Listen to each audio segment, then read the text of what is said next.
Good morning, everyone. Thank you all for joining in today. I'm seeing side by side on my YouTube as well. We have close to about 1,500 attendees who have joined in. A very good morning to all the principals and teachers who have joined us today for this special orientation webinar on digital citizenship.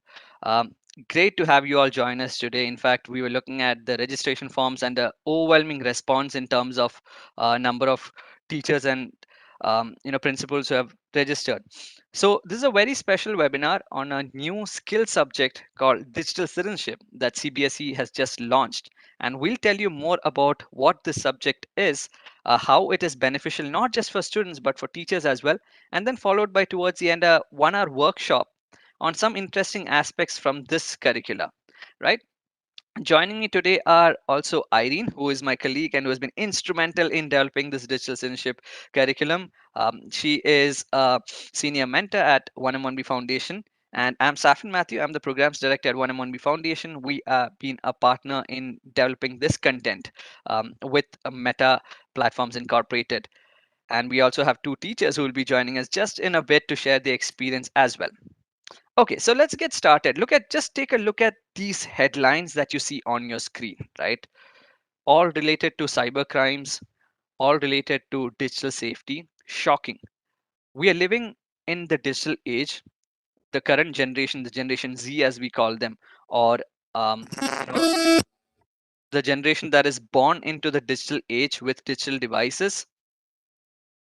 We might think they are really adept at being online, but again, there are no particular rules how to behave online, how to conduct yourself safely online, and we all jump into the devices, and a lot of times mistakes happen by us, leading to these kind of headlines coming up. It's shocking, right? And this is where the need for this digital citizenship curriculum came from. We started the discussions a few months back, and we realized that we may be a little late, but this is still the right time to introduce this subject. Also, the complete curriculum has been developed keeping in mind our Honorable Prime Minister's vision for a digital India, where people from every nook and corner of the country have access to digital technologies, which means it's even more important that students, not just students, even adults and teachers like all of us, are aware how to conduct ourselves online and how to be safe online. At the end of the day, we all need responsible citizens who know how to behave online, responsible digital citizens contributing to a Atmanirbhar Bharat, which is self-sufficient in digital literacy and in digital tools. The curriculum also supports the NEP 2020, where a lot of focus is on addressing the digital divide in education in our country, making technology integration into education, and bringing emerging and disruptive technologies to students across the country. And ultimately, with Digital India kicking off, the idea is to help youth become creators and start their own ventures and become solopreneurs in the digital age. So let's talk a little bit more about our digital citizenship curriculum, and I invite Irene to take us through this. Great. Thank you, Safin. Good morning, everyone. As Safin mentioned, our digital citizenship curriculum is designed as a skills subject. It covers 3 levels. So we have grade 6, grade 7, and grade 8 covered in our digital citizenship curriculum. 12 hours of instruction per level. And the focus here is on real world scenarios. We try to get the kids involved in activities. There's a lot of discussions, group discussions, and pairing discussions, as well as some fun things like some games, some worksheets. And the overall focus is on trying to bring to life the topic of digital citizenship. At the end of each level, we also have some group projects where we help them to synthesize the learning that they've had over the entire 12 hours of the level and really work together and internalize and communicate to others what digital citizenship really means. Additionally, the materials that have been developed for this course, we have a student handbook, a teacher handbook, and as well as classroom materials. So you can take a look here at the student handbook. You can see it's quite colorful. So we've designed this with the age group in mind. You can see the little robot dog in the corner. He's there to help guide the children through some things like tips and tricks, did you knows, We also have these QR codes, which are quite handy whenever we have videos embedded in the coursework. We have a QR code as well as a clickable link for students and teachers to easily access the materials. And of course, we have note-taking space. Now, the teacher handbook, you'll notice, is very similar to the student handbook, but we do have quite detailed instructions for teachers, which will guide them through, including notes. You can see next to the number 1, we'll have notes that say, this is what we expect the outcome of the discussion to be. This is the kinds of answers we expect the students to have. So we really try to focus on providing information for a teacher, regardless of the subject that you're teaching, to aid you in teaching this really important subject. We also have slide numbers and the duration of each activity noted in the teacher handbook for ease of use. And on the next page, you can see some samples of the classroom material. Again, we try to follow with this colorful material that we think the kids will like. We have a lot of quizzes and a lot of games and activities for the children throughout the class, sprinkled throughout the classroom materials. Okay, so let me take a minute first to thank our teacher advisors. This curriculum was designed by teachers for teachers. And you can see the list of teacher advisors who helped us with the curriculum, who helped us with the syllabus, and of course, who helped us with the lessons as well. So a huge thank you to all the teachers whose names appear here. We really appreciate the work that you put in. I personally appreciate all the work that you put in to make this vision come to life. And I think we're going to hear from some of the teachers here now. So I would invite, who shall we invite first, Safin? Yeah, so just continuing with what Irene was mentioning, these are teacher advisors who are representatives of all the teachers, all of you who are watching us live. They helped us put together this complete curriculum. We started this off in, I think, in November, where we started had a webinar orientation through CBSE for all of you, and there was a competition, Digital Educators Challenge, where we invited ideas what can be included. We picked up some of the good ideas. Some of the teachers from there as well are part of the advisory council, and these teachers represent every teacher in the country who has been through a difficult time when the pandemic started trying to move online, but now are have kind of mastered online classes. Represent all teachers who really want to be safe themselves online, at the same time want to make the world a better, the digital world safer for our students as well. So we have two teachers. Let's look hear from them, their experience and about the curriculum. First, I invite Ms. Nidhi Tiwari, the principal of Rich Valley School, Gurgaon, to share a few words with us. Thank you, Safin, and thank you, Irene. First and foremost, I would like to thank CBSE for thinking and planning to implement such a wonderful curriculum on digital citizenship. And thanks to 1M 1B for making such a powerful team for creating such a wonderful curriculum, which I feel is the need of the hour these days. And post pandemic, it has become all the more important that we make each and every human being aware of the digital citizenship, whether it is their behavior online, how responsible, how ethical they have to be while they are on the digital platforms or while they are surfing the internet, or whether it is regarding the safety and security of our children who are, uh, I think, 24/7 online, because technology has taken over our lives, and without technology there is nothing possible these days. So as we all know that technology is a part and parcel of our life, it's very imperative that we need to educate each and every one regarding the safety, the ethics and the security that has to be followed online. With this thought, we developed this wonderful curriculum of digital citizenship, where we have different units and chapters and activities which are dealing with how to be aware of cyberbullying, how to recognize whether you've been cyberbullied, how to overcome that, what are the digital etiquettes that we need to follow while we are communicating online, or what is a difference between a positive and a negative online behavior.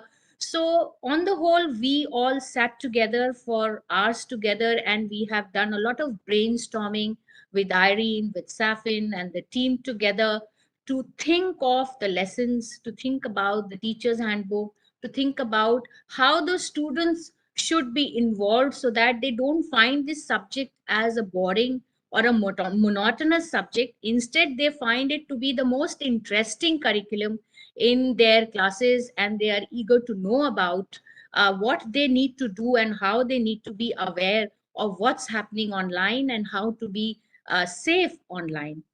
Moreover, I personally feel that yes, technology is a part and parcel of our life, as we all know. But as educators, as leaders, it is imperative that we humanize technology.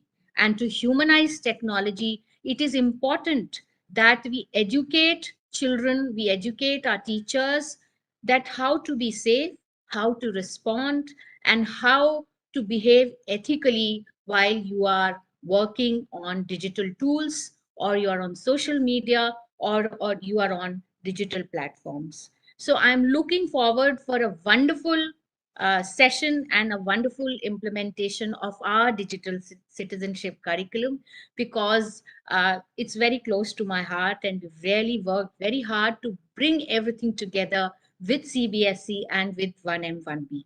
Again, my heartfelt thanks to CBSE and 1M 1B. Over to you, Safin. Thank you. Thank you so much, Nidhi ma'am, for sharing those words and sharing about the curriculum. It was great to have you on the advisory council. Um, Next, we have Ms. Vinita Garg from SRDAV school joining us, from who is also part of the teacher advisory group. Ma'am, over to you. Thank you so much, Stephen sir, CBSE and Meta. I'm really excited to be present here. I'm Vinita Garg, working as IT head for more than 25 years at SRAV Public School. So, we all lock our valuables carefully. We wear seat belts at the time of driving, and we take, I think, all our meals and medicines on time. But why? I think just to avoid any kind of risks in real life. But what happens when we go online? We spend most of our time teaching our children real world ethics, asking them to be honest, respectful, and kind. But do we make sure that our children practice ethics when they go online?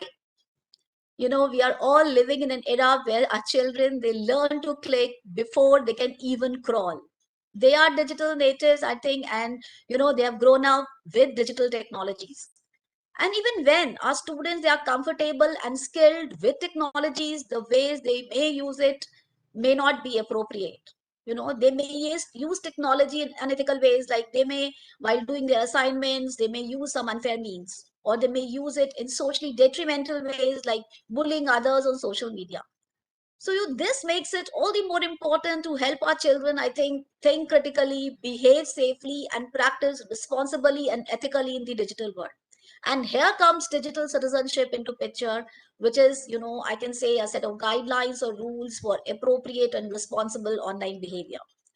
So the digital citizenship curriculum developed by 1 and 1B in collaboration with Meta and CBSE, I must say, is a masterpiece which will definitely help our children to gain clear understanding of various cyber threats, and on top of that, how to deal with them in an ethical and proper manner.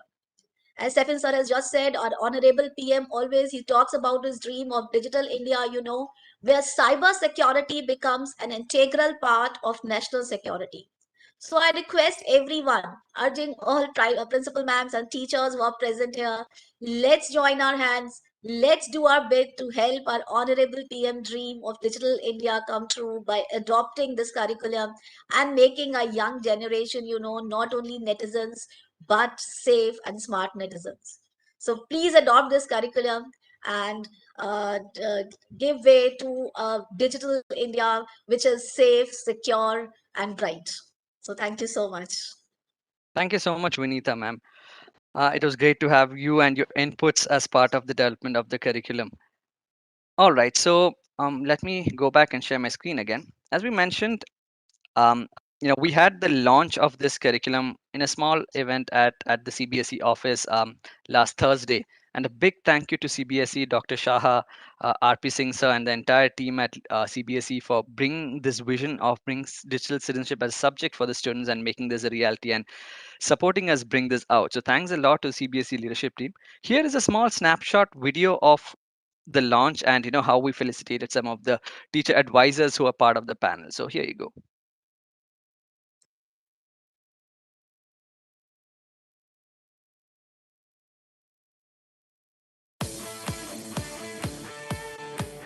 When we started looking at what is required, one of the big things that came up was forget about the digital skills, but let's see how to be a good digital citizen. Now let me go back. Do you think your phone is recording you or listening to you? And many of us are not even aware how is it happening. So first thing is that how do we become aware so that we can act appropriately in online, and forget that. How do we teach that to students? So this program is aligned with that. And we are completely aligning this with the National Education Policy 2020. One of the things that I would like to share is all this is open source. This is freely available for anybody to use. Right? So the content has been devised so that every teacher in any part of India, in any village, can also access this content. If you were taking astrophysics, you could study in the metaverse. I'm so excited to hear you all talk today. I mean, I was literally feeling like, it is so wonderful that the people who are leading the students of this country have the vision and can see the future and get their children future ready. Digital citizenship, you've all said enough, and it can't be impressed upon more to say that if we taught social studies when my time as a student was there, and we taught people how to behave with each other, celebrate festivals together, be nice to each other, extend brotherhood. It's more and more important to teach them how to be digital citizens as well, how to behave with each other, what is important, what will that manifest into, and what does misinformation or non-safety on the internet mean for people who are going to be on the internet perpetually in times to come. So I think this is a critical life skill. I would say that you really need it for your digital survival, as it were, and for your digital thriving. We all must compliment the team who upfront take the challenge. Digital readiness becomes an important component of life. No matters how rigid you are traditionally. Now, here in this digital literacy or digital citizenships campaign, I think it is high time, because in India, maximum penetrations of this mobile handle device.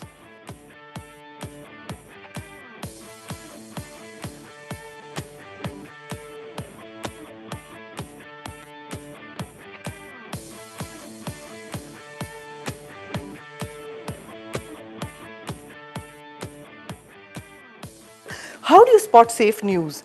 Or even how do you protect your personal data? Or even how do you start managing your screen time? And something very new for using social media for social good. So how can you use technology and social media to do good in your life? Something I don't think most of us have thought about.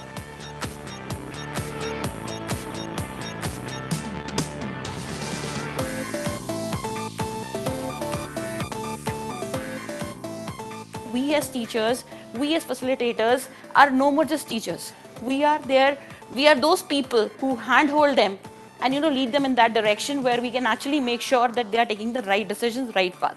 But it was, let me tell you, an extremely very fruitful exercise, very well planned. We stuck to the timelines and we held each other's hand. That was the most important part.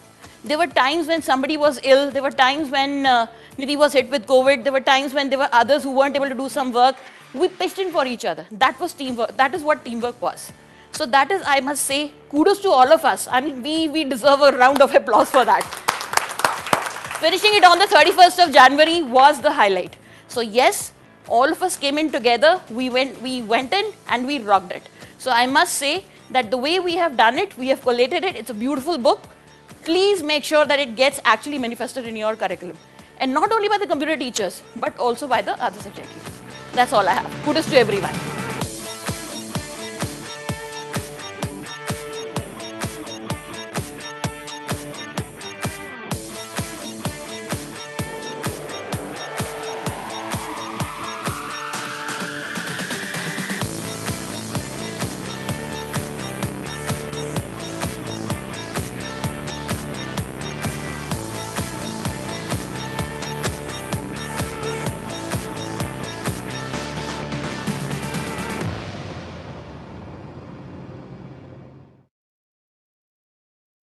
So that was the small launch we had, very informal event just to ensure that we launch the subject.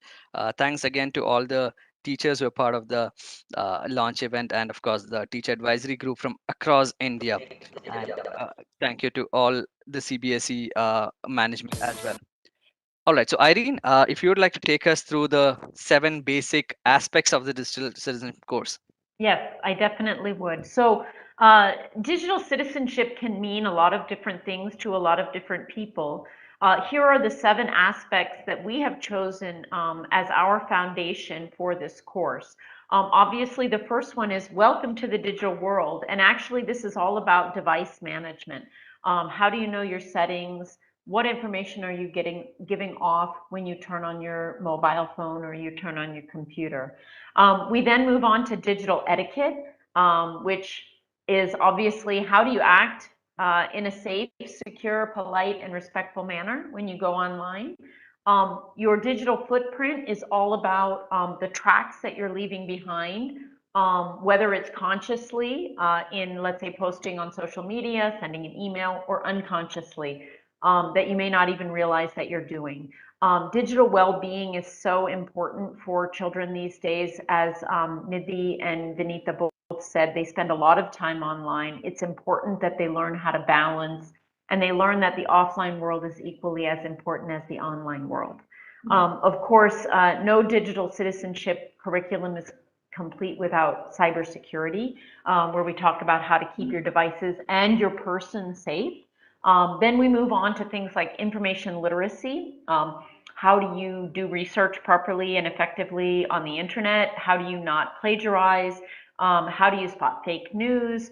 And then we close with our cyber exploiters, understanding how people are using the data that you are putting out there and coming back and advertising to you, or trying to get you in potentially nefarious ways as well. So these are the 7 aspects of digital citizenship. This is the foundation of our entire curriculum. And as you can see, we have divided this curriculum across the 3 levels, so grade 6, grade 7, and grade 8, levels 1, 2, and 3. And the way it works is that, let's just take digital etiquette as an example. The levels grow, and the complexity of the topic and the depth of the topic grows as we go from level 1 up to level 2 into level 3. So we're really trying to take the kids through a journey on each of these topics and have them understand. So everything builds upon everything else, and have them understand. At the end, when they complete the 3 levels, they will have a comprehensive understanding of what digital citizenship means across all these topics.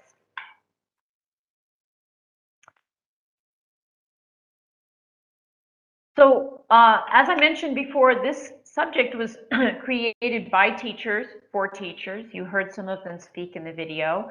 The other thing I think Harmeet also mentioned in the video is that we really designed this curriculum to be taught by teachers of any subject or any grade. So it can be taught, pieces of this curriculum can even be taught to kids in lower grades, let's say 4th grade or 5th grade, can also be taught to kids in higher grades, 9th grade, 10th grade, etc.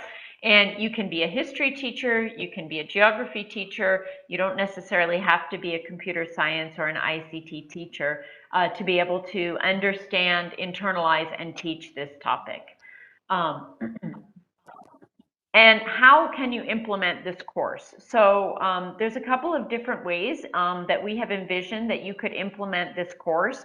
Obviously, you can do it through a skills period. You can also do it through, let's say, a substitute period or a 0 period. Some people are thinking about doing something like a digital citizenship club in their school. Others have suggested maybe on virtual Saturdays that it can be done, in 1-hour increments across virtual Saturdays. It can also be done boot camp style. It lends itself quite nicely to that. Or you can also take the lessons and spread them out across different courses and tie them to the lessons that the children are learning across the different topics that they take in school. So there's a lot of different ways. We urge you to be creative in how you can implement this in your school because it can be taught in many different ways. But the message is clear that this topic is so important that the kids need to learn it.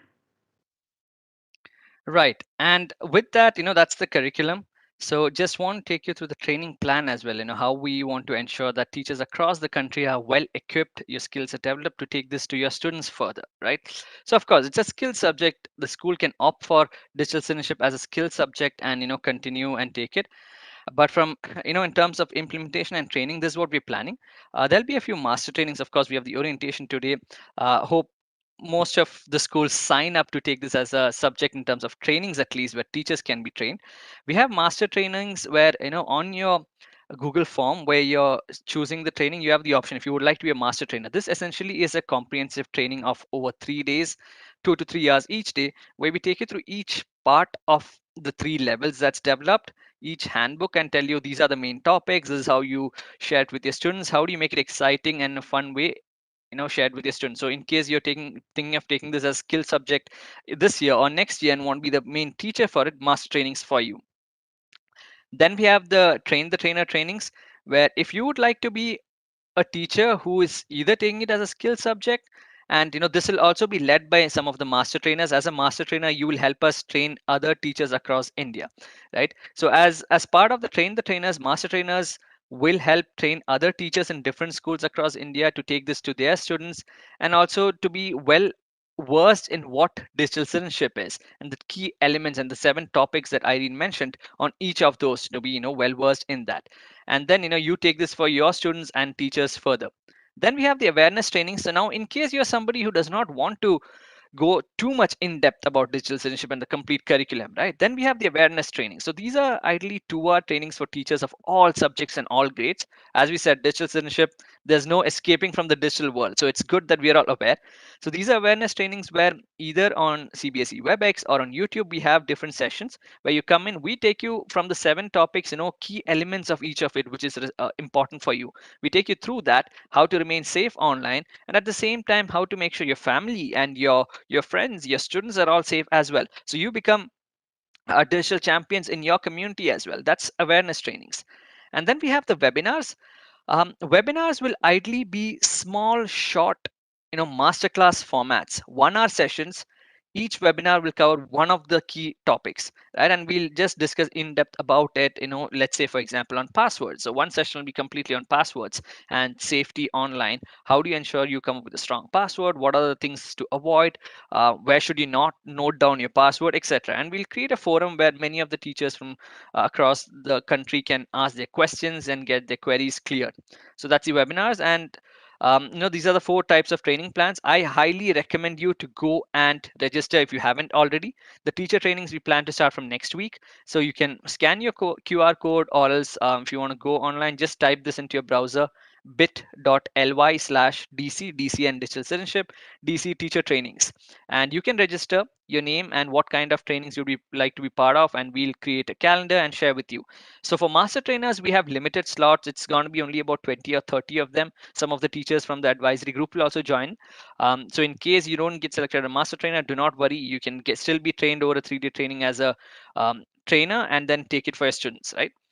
And great, digital citizenship, learning how to stay safe online is good, but let's make it more even exciting now, as with some rewards and recognition for top teachers.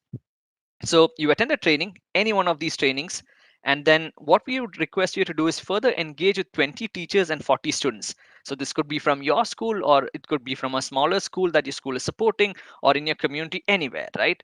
Implement the digital safety and wellness in your school. So this could be through clubs, digital safety week, campaigns, activities. There are a lot of ideas right here itself, but in in interesting manner that excites students to want to know how to stay safe online. Implement this in your school, and then report out the activities to us. How you as a digital citizenship champion is championing this cause in your school through what activities, right? And then we have something called the Teacher of the Future Awards later this year. You can apply for the awards in the digital citizenship category. The top teachers will be showcased through different feature videos on social media and other digital media, special certificates and prizes. So we want to ensure that as you learn to be safe online, it becomes rewarding for you, and you take this further into community. So more on this as we do the trainings as well. But ideally, I would say first and foremost, just go ahead and register to be part of one of these trainings. And like you saw in the video, we launched, in fact, digital citizenship as well as AR, VR as a skill subject. We'll have another orientation similar to this for AR, VR sometime around in the coming days. That's again very exciting with the metaverse and augmented reality, virtual reality, everything coming up, right? So we'll have that as well.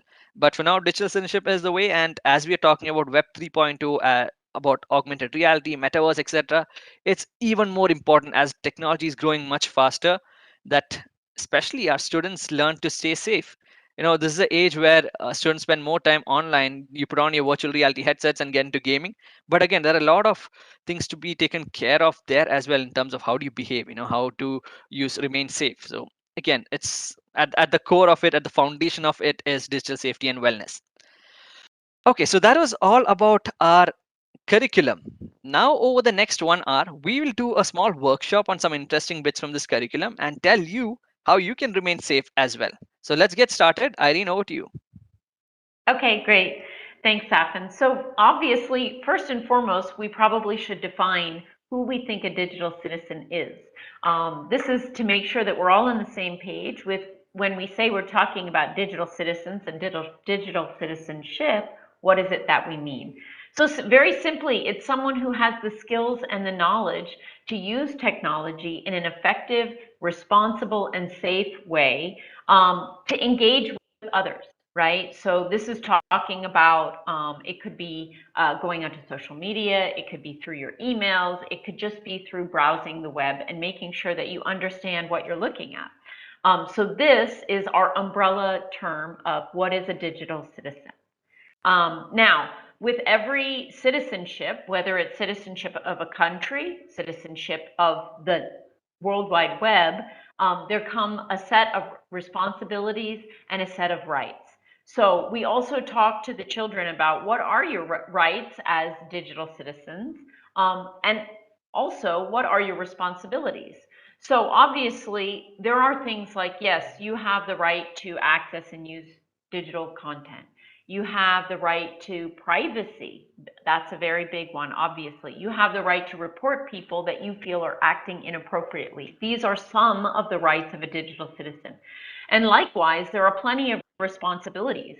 You should go out there using an appropriate language, appropriate behavior. You shouldn't be harassing or bullying people online. You should be respecting other people's privacy just as you expect your privacy to be respected. And of course, again, you should be able to report people, or if you feel that some inappropriate behavior is happening, that you can report to the proper authorities and actions can be taken to block accounts or even more. Okay, so we want to make sure that when we have that foundation of digital citizenship, that students and teachers understand what it is we're talking about. And these are the kind of rights and responsibilities that course through all of the lessons that we have here. So let's talk now, Safin, about what is the easiest form of a cyber attack. Please tell us. Yes. I'm not sure if the live chat is enabled on YouTube. I'm just checking it. In case it's not, it's fine. If in case it's enabled, you can share some of your answers as comments in the live chat. If not, it's completely fine. I would want you to think about this question and, write down the answer on a piece of paper or, come up with the answer inside your mind. What do you think is the easiest form of cyber attack? Think about it. Well, it's easy. Password hacking, right? So easiest way to crack into somebody's system or to get your digital safety being compromised is getting a password hacked. And you won't believe this, 1 million passwords are stolen every week. That's 1 million every week. Imagine the amount of password stealing that happens, right? So take a look at this. This is the top 20 leaked passwords for 2020, and I would say that I'm also guilty in terms of using some of these passwords here a couple of years back. But take a look at this. How difficult is this to hack these passwords? 1 2 3 4 5 6 QWERTY, as simple as that, typing on the keyboard. And if you want to make it even more secure, QWERTY followed by UIOP, which are the next 4 letters on the keyboard, right? How difficult. Lovely, welcome, different ways, right? Putting on your birth date, all these. So it's important that, and I hope none of you use these passwords. And if you do, it's time to change it. So what we'll do now is do a simple exercise to ensure you have a strong password, right? Let's look at how do you make a strong password. And I would want all of you to give it a try. GIAT, you'll know what that means here. Take a piece of paper or maybe on your phone itself, open your notepad on your phone and try this out. The first step, right? Passwords are usually one word. You can have X number of characters, minimum at least 6, right? And it's always good not to have a single word, but more of a sentence. So the first step here is write a sentence that is easy to remember. Now, this can be a line from a favorite song, a movie, a dialogue of your favorite actor. It could be a story, a phrase you can remember, anything, right? Simple one here. The cat is Milo and the dog is Tommy. This is an example. So just write down that one sentence that you think that you can remember throughout, right? I hope you're writing that down. Write it down. I'll give you a few seconds. And I would want you to try this with me, side by side. So by the end of the next 2 minutes, you have a strong password. So I hope you've written down the sentence that you can remember. Next step is to take the first letter from each word to make your password. So remember the sentence cases, the capital word and the small letter word. So here the cat is Milo and the dog is Tommy. I have TCI capital M ATDI capital T. So the Milo and Tommy are capital letters. So I have put it down in the exact same format. So you have a few letters from your sentence. This is not yet the password. This is only step 2. This you could use as a password, but still not very strong, right? It's just a few letters. Let's make it stronger. Now change the letters to numbers where possible, and numbers and symbols can be used wherever it's possible. For example, I can be 1, easy. Uh, the letter A, I've changed it to and. TD, again, I is 1, right? Easy. So in case you have O somewhere, it can be a 0. In case you have a capital A somewhere, it could be a 4. In case you have S somewhere, it could be number 5, right? Try to change the letters to numbers where possible. That's step 3, and how we have done that. And now step 4. The last step is you can add a symbol at the end for some extra length, to increase the length of your password and make it a little bit more complex. So TC1 M and TD1 capital T exclamation. Okay, this is definitely not easy to remember, but you can remember it because if you go back, you had a sentence that you could easily remember, right? So you know the sentence. As you're saying the sentence in your mind, convert that to the password that you have on screen. And this is not really easy to crack, right? Compared to having your birth date or your mother's or son's or daughter's name and birth date together, which are easy to crack, linked to your personal information. This is an easy way to make a strong password. And give it a try. GIAT, that's what we did. Change the sentence to a word, and of course I could add an exclamation mark in the end. So hope you have done this. Hope you have got your strong password. The first step towards digital safety is having a strong password. All right. So if you've noticed, as Irene was mentioning in the curriculum, we have something called netiquette. Now, what is netiquette, right? We all know the word etiquette. What does etiquette mean? Etiquette is nothing but a code of how to behave in the community, how to behave in a civilized manner, right, for our citizens. So similarly, when it comes to internet, so internet plus etiquette becomes netiquette. So these are nothing but the same kind of rules or codes of how to behave properly, behave in an appropriate manner in the online world when you're using technology devices and interacting with others in the online world, right? So just like how we interact in a very civil manner in a real world, the virtual world or the digital world also requires certain etiquettes, because at the end of the day we are humans and we are driven by these particular unsaid rules or behaviors which we need to follow everywhere, and internet is no different. And that is something that most of the youngsters today forget, and it's important that they understand, responsibility comes in the online world as well. Let's take an example. Right now, online world has different ways, different forms. Now you're doing online sessions, you have classroom etiquette in the online world. Keep your camera on, be on mute when not talking, uh, don't make any funny faces, don't type anything unwanted in the chat, don't screen share, don't make fun of the teacher when she's teaching. All these are online world etiquettes. Email etiquettes, we all write emails, especially in the last 1.5 year, 2 years. Email everyone uses, right? Now what are some of the email etiquettes? Some of these we may know unconsciously, subconsciously, sorry, and may not follow it, right? For example, salutation. What is the right salutation to use? add a topic or subject. Most of us forget when typing an email. If you're not very used to email, subject is something we all forget. Grammar, WhatsApp and on text messages, using those broken words is fine, but not really in a email, right? Formal email is more formal.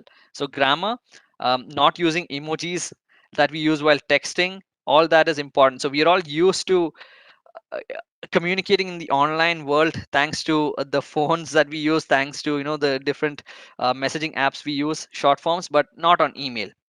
Capitalization and punctuation, very important.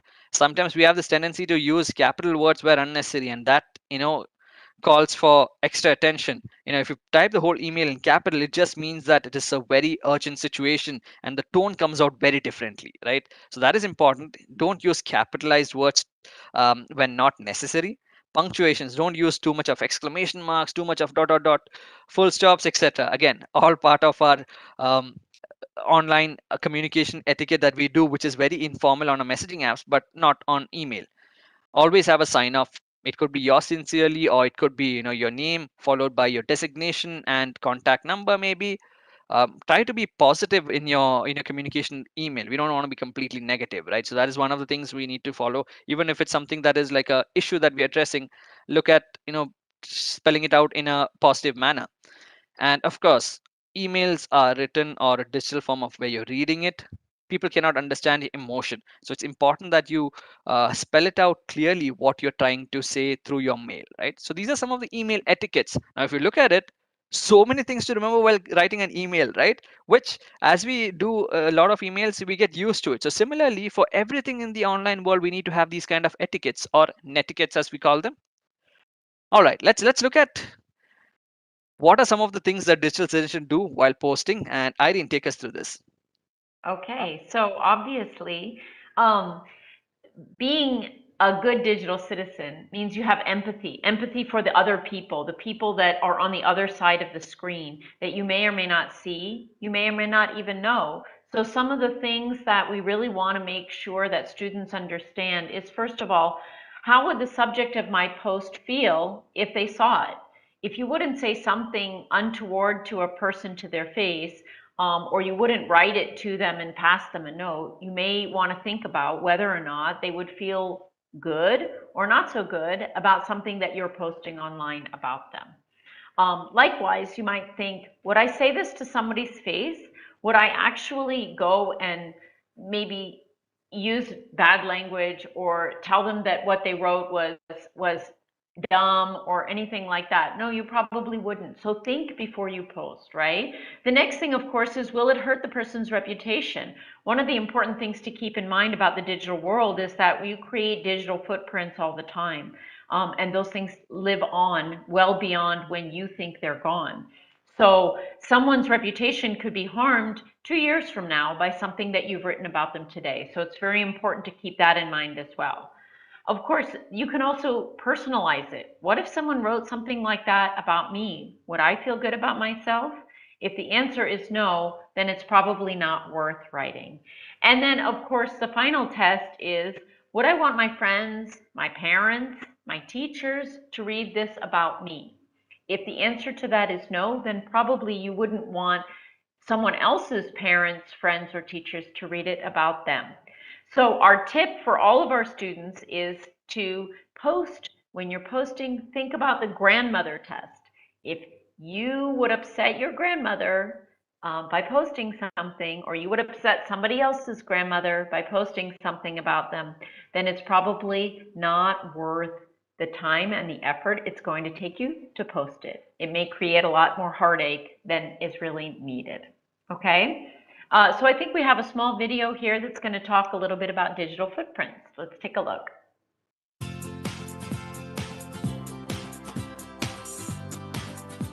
Do you know you leave digital footprints behind when you use the internet? It records what you are doing, where you are going, and why you are doing all the things online. You may think that you have nothing to hide, but you may leave digital footprints behind, such as your search history, text messages, photos, and videos, tagged photos, likes on Facebook and Instagram, browsing history.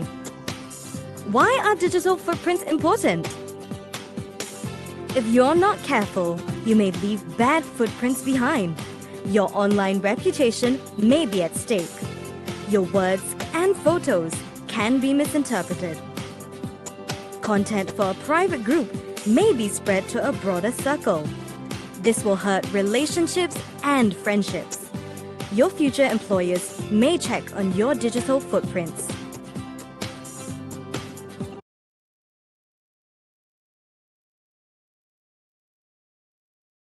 Okay, so I think the bottom line about digital footprints is they're out there. You can see all of these different applications here on the left-hand side that are part of your digital footprint. So whether it's the movies that you watch, whether it's the food that you order, or the research that you've done for your latest school project, you're leaving behind digital footprints. And likewise, when you go to post something online, we have an acronym here. It's called THINK. So remember to think, if what you're about to post, is it true? Is it helpful? Is it inspiring? Is it necessary? And is it kind? And these are the messages that we really want the students to think about before they're posting. If you can't pass this think test, then again, it may not be necessary to post at all. So it's really important for kids to get that message. Now, we have, talking about digital footprints, we have a pretty typical post here from a young lady, Rubina Angel Girl. And I just want you to think for a minute, what are all the things that she's telling us by her post? What are the digital footprints that she is leaving behind that she may not even be aware of? Can you spot them? Can you think of some of the footprints that she might be leaving behind? Okay, well, now that you've thought about it, I'm sure one of the first things you might notice is that she is at the bottle house. And a quick internet search can tell you exactly where the bottle house is. So now you have a location or a near location for this young lady, and she may not have even realized that she was doing that. She just likes the sign. She wanted her friends to know she was going to this trendy place called the Bottle House, and she was having fun. But at the same time, she's letting people know this is a kind of place, or this is near her home. Likewise, she talks about celebrating a birthday with her school friends. So now we know what she was doing. We know who she was with. We can see her name clearly. We can see when she posted it. So she's giving off a lot of digital footprints that she may not even realize. So it turns out that she was celebrating her birthday with her friends in Delhi at around 2:55 in the morning. Okay, so these are the kind of digital footprints that we want kids to be aware of before they just go blindly posting, because sometimes nefarious characters can come and find you and say, oh, I know this girl is in or around Delhi. Let me try to find her. Let me see how I can approach her if need be. So this is the kind of digital footprint that we want the kids to think about. Now, coming to the next topic, which is digital wellness. We all know that the mental stress and strain over the past couple of years with so much online and not being able to leave our homes at times has forced a lot of us to be over the top digitally. And what our focus is about digital wellness is how can we create this balance? If you think back to the pre-pandemic days, there were things that you like to do offline, right? You like to go out in the sun and take a walk with your friends. You like to go to the park. You like to go get an ice cream. And so the topic here is, hey, how can we go back and create some balance? Yes, you may have gone to one extreme when you couldn't leave your house or all your classes were online. Now that's easing up. Let's learn how to create a balance. Yes, you can be online sometimes, but it's also great to be offline, to speak to your parents, your grandparents, your friends in a face-to-face manner. It makes a world of difference mentally and physically, and creates a more well-balanced human being, right? And that's what we want to make sure that these kids understand. And speaking of mental health, there's obviously a big topic, especially for the age group that we've targeted, grades 6, 7, and 8, about body shaming. The kids these days are very visual in nature. I'm sure you notice they lots of pictures. They like to filter their pictures. They like to take 15 pictures of themselves and pick the two that where they look the best. And it's all in an effort to avoid something like body shaming.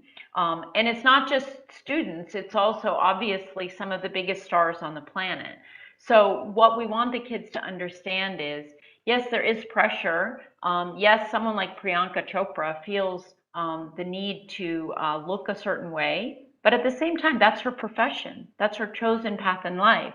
And maybe a student who's in the 7th grade, it's not quite as important to look or to try to obtain some kind of ideal that probably isn't even realistic. So we want to make sure that kids understand that there's more than just looks in terms of what they are all about. And so also understanding how altering images, a lot of these celebrities, they have people who professionally alter images, whether it makes their arms look slimmer, it makes their skin look more beautiful, it makes the back face. There are so many different ways that all of these filters can alter images. And we want the kids to know, hey, how real are the images that you see in advertisements or on social media? Because a very, very high percentage of images these days are altered or filtered in some way.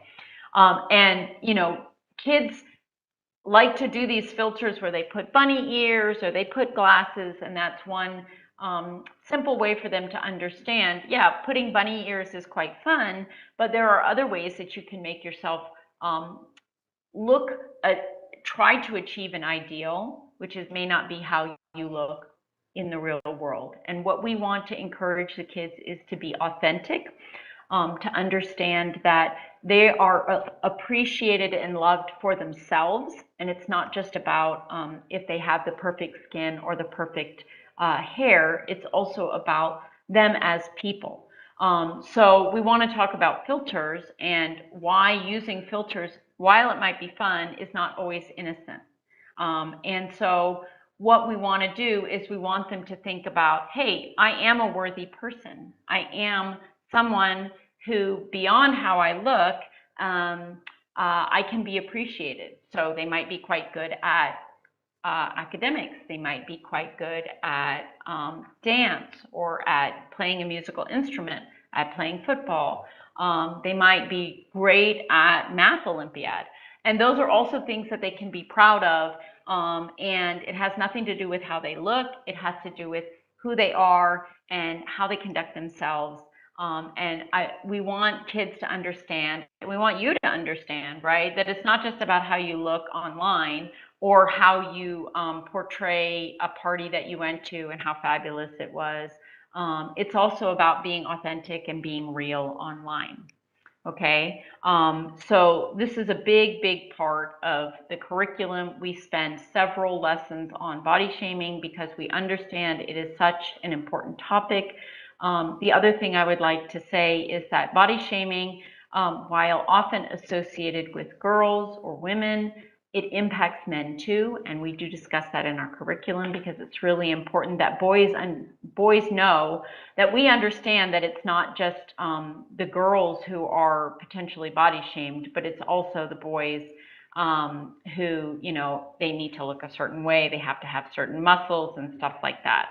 Now, the other topic that gets a lot of traction in our curriculum is about bullying and cyberbullying. First of all, it's important for kids to understand that cyberbullying can be significantly worse than traditional, quote unquote, traditional bullying, because it can happen, it has no geographical boundaries. It can take place at any time, day or night, and it lasts. So we talked about digital footprints and how they last, and cyberbullying is one of those ways where some of this stuff can last. And kids can be kind of mean to each other, especially at this age. All the changes that they're going through, and we want them to understand who is a cyberbully and what are the actions that you can take if you feel that you're a victim or if you see someone cyberbullying. So we have a series of scenarios that we walk through with the students to talk about cyberbullying, and then we identify the 4 main characters in any bullying situation. Obviously, there's the bully. There's also the victim. We have a whole list of how do you know if you're the victim and what can you do about it. Then we also talk about bystanders and upstanders, because normally a bully is also performing for the people around, not just for themselves. So the bystanders are people who are observing what's happening, but maybe they feel shy or scared to take any action. Whereas an upstander is someone who tries to positively intervene on behalf of the victim. And we encourage the kids to recognize and understand what being an upstander is, and to have the strength and the courage to become an upstander. And of course, one of the main actions of becoming an upstander is to go and tell somebody, to report it to the school, to the parent, to a good friend who can help them out. We have a whole list of do's and don'ts, so we spend a lot of time talking to kids about what should and shouldn't you do for cyberbullying. You can, block the person. You can make sure that you don't respond and lash out in anger. That doesn't make you a better person. It just also exacerbates the situation. So cyberbullying is one of the big things that's happened over the past couple of years. We really want to spend a lot of time in our curriculum talking about cyberbullying and how kids can reach out for help and help one another when they see something or someone being harassed, that they can go and get help. Okay? So let's talk about screen time. I think we have another video here, so let's watch. Screen time is digital media used for entertainment purposes, and that includes TV, phones, video games, iPads, and the like. Surprisingly, children spend a lot more time on screens than parents and doctors realize. That's up to 7 or 8 hours a day. Babies don't benefit from sitting in front of screens. Under 18 months really should not be watching television. Children of 18 to 24 months should be allowed some short time in front of screens, but with parents alongside to monitor. Over age 2, 1 hour a day, up to age 5. And then after age 5, the recommendation is 2 hours, but that is not including online homework for older students. Many reasons why screen time may be harmful for children, not just vision effects. The bigger ones are concerns with decreasing activity levels. There are many healthy alternatives to screens for children. One is just creative play with their parents or with siblings or friends. Art activities, reading, writing. Many parents discover that they actually connect better with their children when they've been outside playing with them or that they've gone to a local park.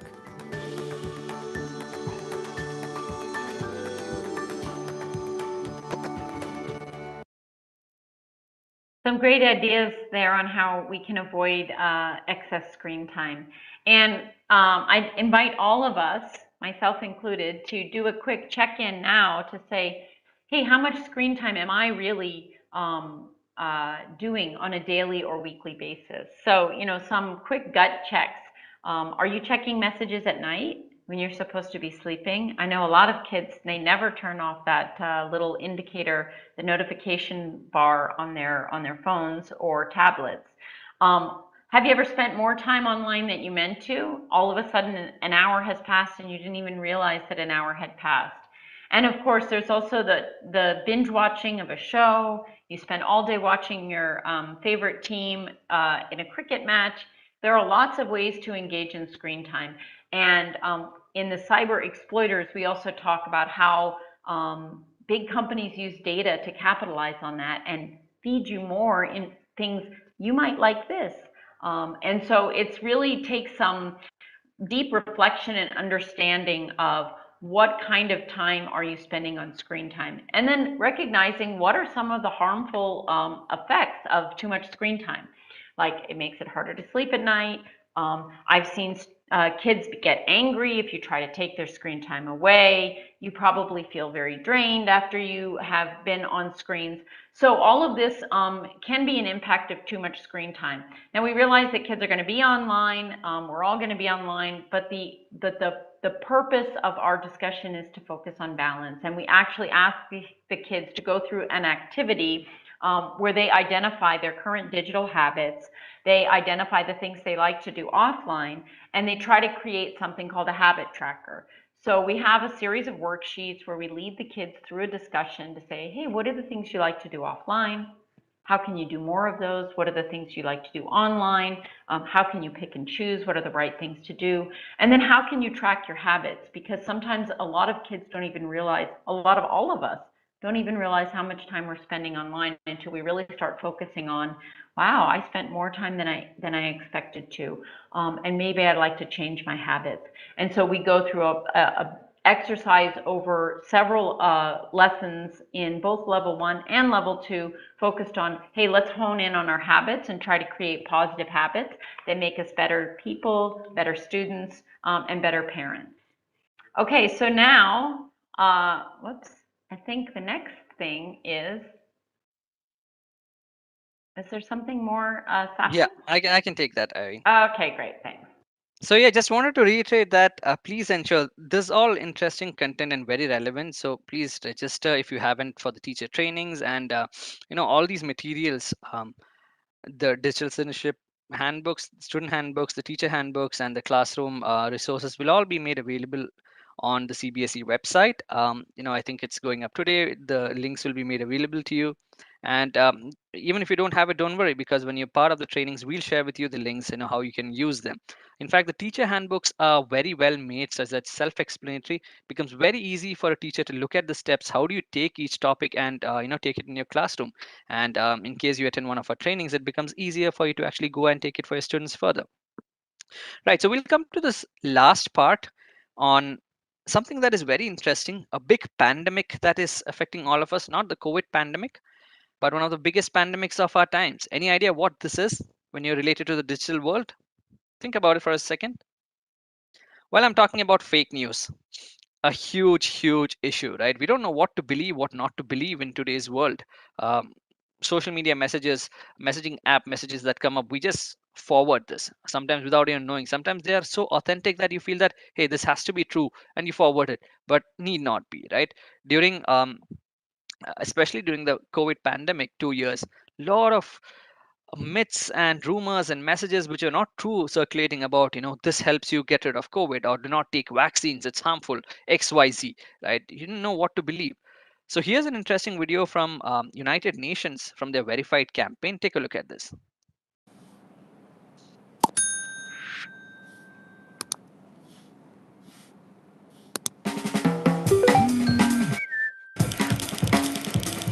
I'm sorry, girl, this is too dangerous.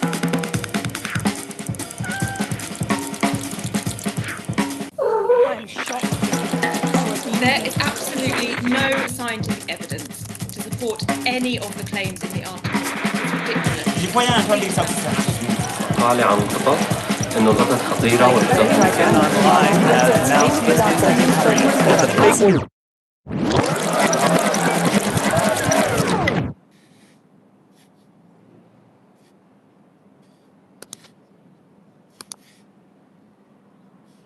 Take a look at this, right? A group called Humans for Dogs with the multiple Z's, completely true science.com. At the end of the day, it's just a click or a tap. We do forward, share, and a small share can have huge consequences, right? Lives have been lost because of fake news, controversies created, governments upturned, right? That's the power of news and media, which is, if it's fake, even more worse. So there are two types of fake news, as we call it, that we're dealing with: disinformation and misinformation. Disinformation is basically information that is created and spread with the intent to deceive people, to push a certain propaganda. Misinformation is basically what we all do. We get the message, we share it and spread it without really knowing that it leads to some, it's a fake news, and without knowing the intent. So that is misinformation. So both of these are really things to take care of, because it leads to increasing tension and anger between different groups. It damages reputations of individuals, of people, affects the outcome of elections, as we have seen across the world. So many things happening just because of messages alone on social media, right? And it impacts how we understand things, how we perceive things. Recently, I came across a post on one of the social media platforms about a doctor putting down his fees for each thing, right? So if it's a consultation, 100 rupees. If you're coming with your own diagnosis and your own reasons why you're diagnosed so and so, 500 rupees. If you've looked at a search engine and come up with the conclusion that I have so and so disease, then he's going to charge you 1000 rupees. Because health, a lot of it, what happens is the moment we see something is happening to us, we go and search on a search engine and we draw conclusions which may not even be there, and that really affects us. Again, mere simple steps. Before you click that share button, think about it. Who made this video? Now, what is the source of the video? Like you saw in the earlier video, look at the link. Is it a valid link? um, is the author or the person who created somebody valid and with a valid name? Where did it come from? Was it forwarded to you by somebody you trust? Why are you sharing this? I mean, it's always cool to just click share and forward it, but is there a need to do it? Why should you do it?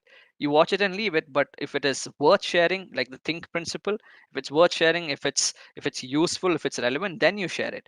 And also look at when was it published. Many times, especially online, you see, especially about politicians, about movie stars, about different people, celebrities, saying that this person said so and so yesterday, and probably that is taken from some speech which is unrelated, which happened 3 years ago, and altered and reproduced, right? So we tend to believe what comes in front of us, but important to just take that pause before we share. So like the UN campaign goes, hashtag pledge to pause before you share and think before you share, right? All right, so that's pretty much what we had in today's workshop. And along with giving you an overview of the subject, we wanted to show different things part of it, exciting ways in which students can learn about digital citizenship. And as I said, not just students, even for teachers. So please go ahead and register. We hope to see most of you in the teacher trainings. I understand that many of you filled up the registration form for today's virtual orientation. Of course, if you haven't filled the training form, go ahead and do it. It's there in the same CBSE circular as well, the second QR code and the link that's there. We will anyway reach out to all of you who have registered for today's session as well, to understand if you would like to be part of the upcoming trainings. Thanks a lot again for joining in today, for sparing your time. Thanks a lot, Irene, for joining us today, and to Ms. Nidhi and Ms. Vinita for joining us today. Thanks for everyone who were watching us live. Hope to take this curriculum forward and ensure that this is the need of the hour, and students and teachers of our country are safer online. I see RP Singh sir is here. Sir, would you like to share a few words? Thank you, Stefan. I was here the whole time and enjoyed the session thoroughly. I hope the participants have also enjoyed it. And like we discussed the other day, I hope I'm audible. Give me a thumbs up if I'm Yes, sir. audible. Thank you. And like we discussed on the other day, there's an ardent need of digital citizenship. We can call it a course on digital citizenship, or we can call it whatever it may be, but the content is very relevant. And the content is the need of the hour. I can see that from a parent's perspective also, and from a person sitting in the board also, because I'm the father of a daughter who's in class 6 and permanently glued to the mobile. Before the pandemic, we were telling her to go away from the mobile, but during the pandemic, we have been urging our kids to go online. Now the kids are in a fix. How much should I spend the time online? Should I go offline? When should I go offline? And these TikTok videos and YouTube shorts and those videos are very addictive. I can see my mom also being addicted. I can see the whole family sitting in a room, but everybody glued on their phones, checking the WhatsApp. And I can see it happening in the schools also. I can see it happening in the conferences also, happening everywhere. So it's high time that we need to address it. Although we are catching the bus a bit late, but better late than never. We should be addressing this issue upfront. So, and like it was discussed the other day, Mrs. Jared also said that we should start it from class 1. So they are doing it the whole school campaign. The ideas kept on flowing and can be discussed later on also during the sessions, detailed sessions that we have with the teachers. But definitely it is not limited to the teacher teaching computer science. It's not for the computer teacher. It's for everyone besides the computer teacher. Because it is believed that the computer teacher should know it. So it's for everyone else. And the computer teacher should take the lead in following this curriculum and do it with the teachers first, then go on to this. But this should be percolated down to the every person in the school. Because school is a medium wherein school is the platform and school is the ecosystem wherein we set all the values right. And it's high time we think down the digital values. Thank you for the support in bringing this curriculum to all the advisory committee, all the teachers and principals who spent tireless amount of hours on this, and Irene for making sure that it happens on time, and Safin and the team from 1 and 1B. All the best for the training program. I hope it's as interesting as today's session was. Wish you all the best. Thank you so much, sir, for summing that up. And in fact, all the principals and the schools, there is a email ID in the CBC circular as well. If you'd like to reach out to us, to do it for more, not just 6th, 7th, 8th, the other students and teachers, please reach out to us. We'll be happy to share. Yes, sir. Go ahead, please. The module will be available on the CBSE academic website under the skill education webpage by evening today. So as we speak, the special web page is being ready, and the link for all the teacher resources and all the three levels will be available on the website. Great. Thank you, sir. I think that was a question everyone had. Thanks for sharing that. So you can download the resource today, and let's hopefully see most of you in the teacher trainings. Thanks again to all of you for joining, and thanks to our teacher advisory group, to the leadership at CBSE, Dr. Shaha, RP Singh sir, the team at Meta for supporting this initiative as well. Thank you so much, and have a good day, and have be learn to be digitally safe online. So thank you so much.